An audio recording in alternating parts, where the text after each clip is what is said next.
hommes recourent au thème de Courrier Sud.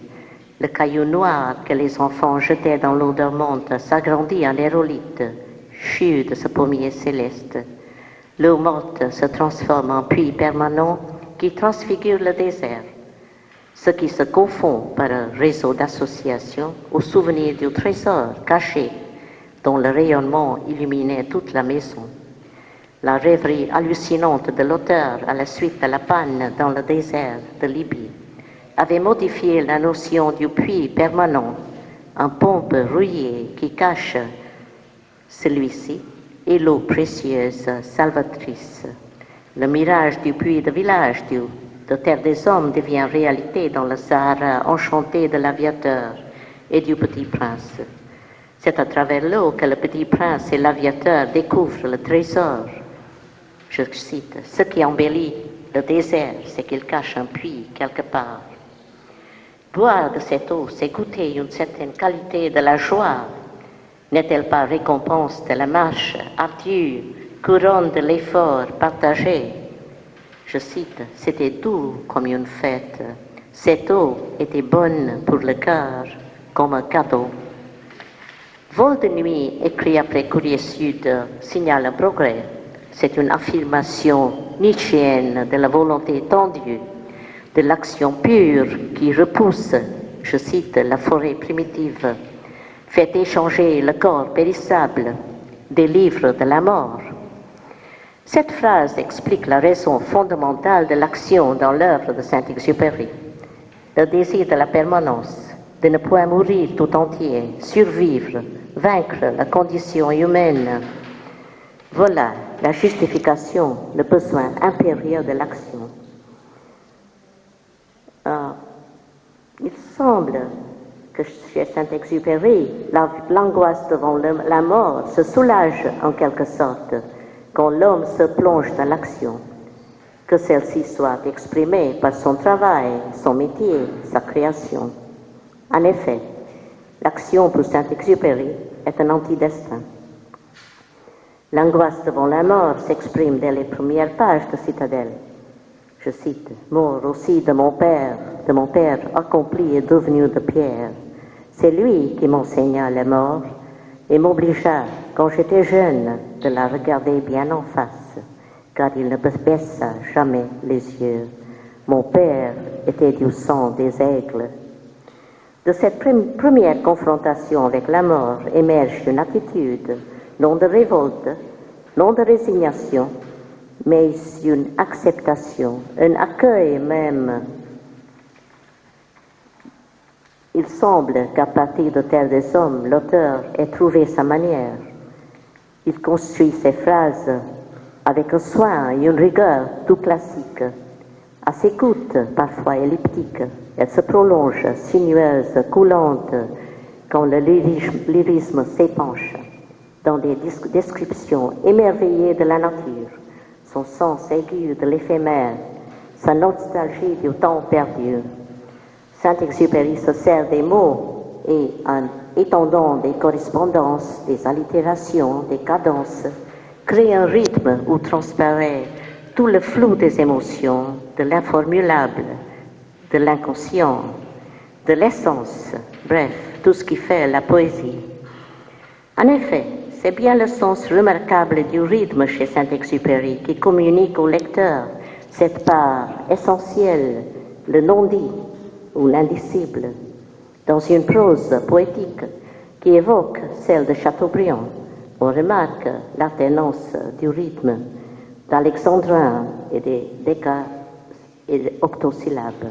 Je cite, « Je méditais sur ma condition perdue dans le désert et menacée, nue entre le sable et les étoiles, éloignée des pôles de ma vie par trop de silence. Ici, je ne possédais plus rien au monde. Je n'étais rien qu'un mortel égaré entre du sable et des étoiles, conscient de la seule douceur de respirer. Et cependant, je me découvris plein de songes. Ils me vinrent sans bruit comme des eaux de source, et je ne compris pas tout d'abord la douceur qui m'envahissait. Il n'y eut point de voix ni d'image, Mais le sentiment d'une présence, d'une amitié très proche est déjà à demi deviné. Puis je compris et m'abandonnai les yeux fermés aux enchantements de ma mémoire. Il était quelque part un parc chargé de sapins noirs et de tilleuls et une vieille maison que j'aimais. Peu importait qu'elle fût éloignée ou proche, qu'elle ne pût ni me réchauffer dans ma chair, ni m'abriter, réduite ici au rôle de songe. Il suffisait qu'elle existât pour remplir ma nuit de sa présence. Je n'étais plus ce corps échoué sur une grève, je m'orientais. J'étais l'enfant de cette maison, plein du souvenir de ses odeurs, plein de la fraîcheur de ses vestibules, plein des voix qui l'avaient animé. Et jusqu'au chant des grenouilles dans les mares qui venaient ici me rejoindre. J'avais besoin de ces 1000 repères pour me reconnaître moi-même, pour découvrir de quelles absences était fait le goût de ce désert, pour trouver un sens à ce silence, fait de 1000 silences, où les grenouilles même se taisaient.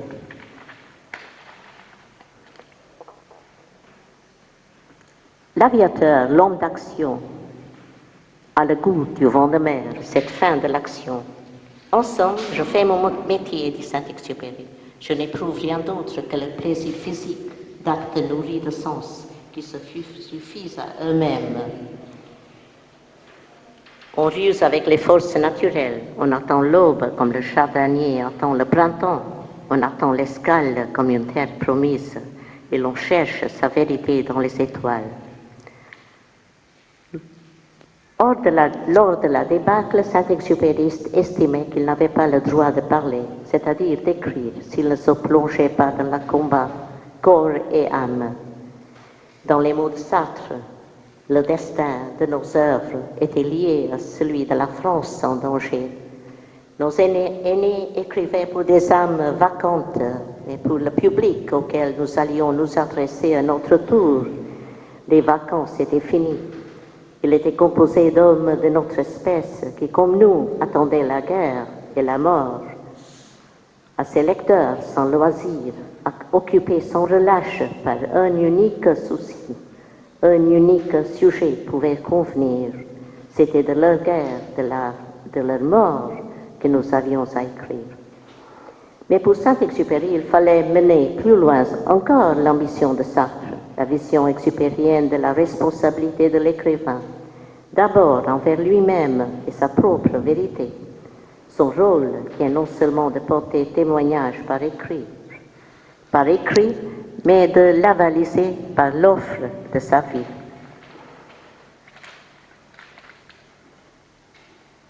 Je n'ai pas le goût de la guerre, mais il m'est impossible de rester à l'arrière.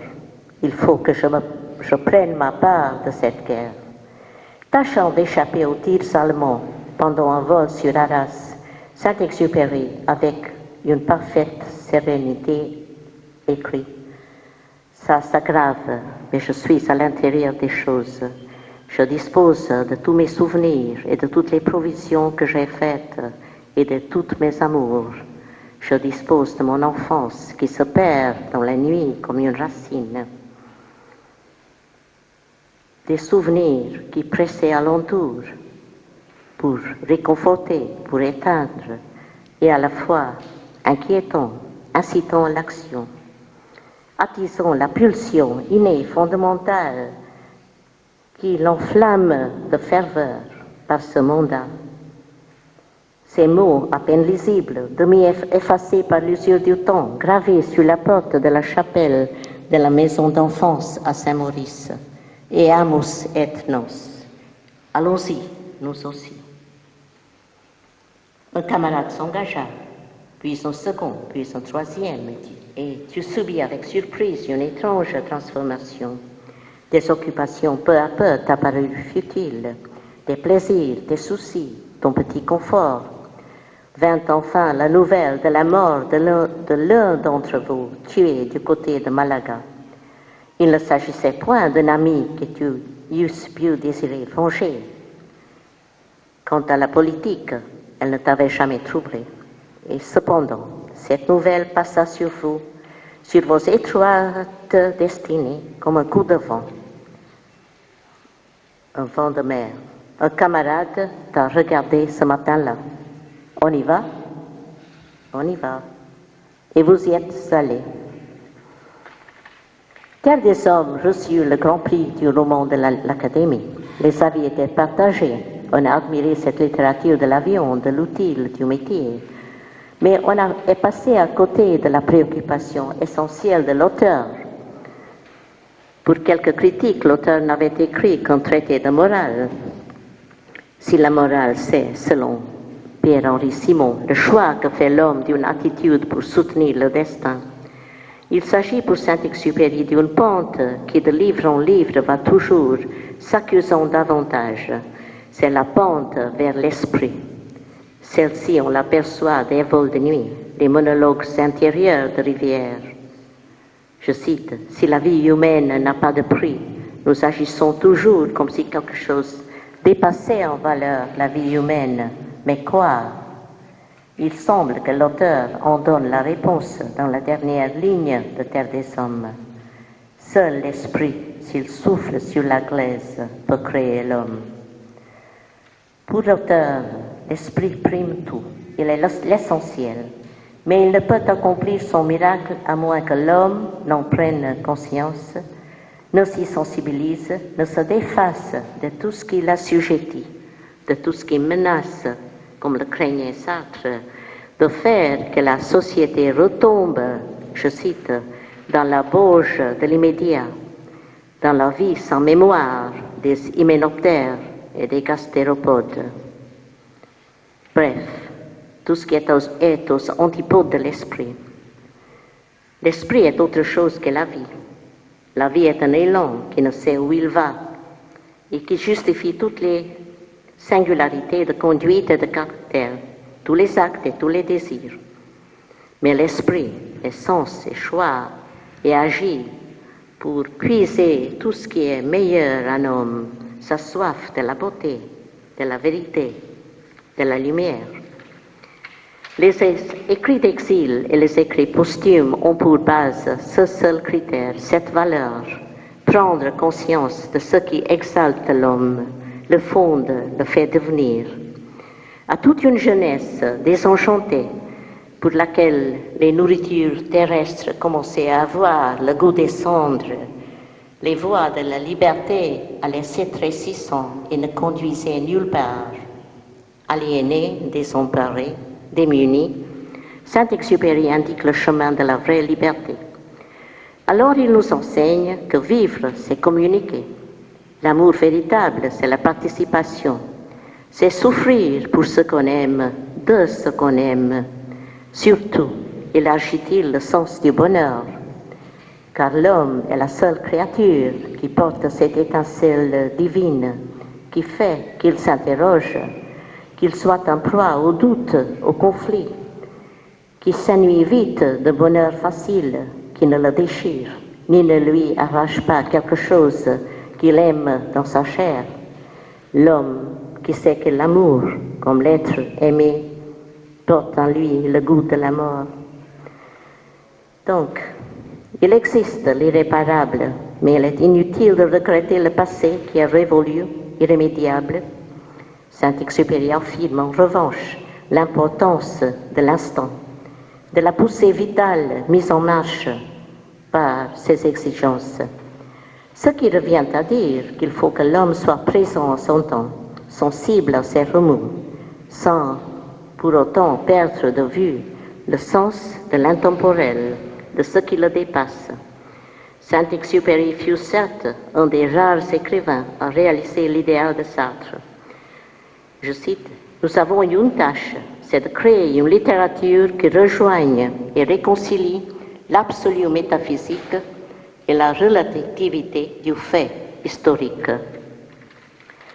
Pour tâcher d'atteindre cet idéal, l'homme se recueille, écoute à tout moment son instinct, il s'ouvre à son intuition, alors il en reçoit cet éclaircissement, cette illumination soudaine qui n'est accordée qu'au poète, au petit prince. à tous ceux qui ont soif, quand il s'agit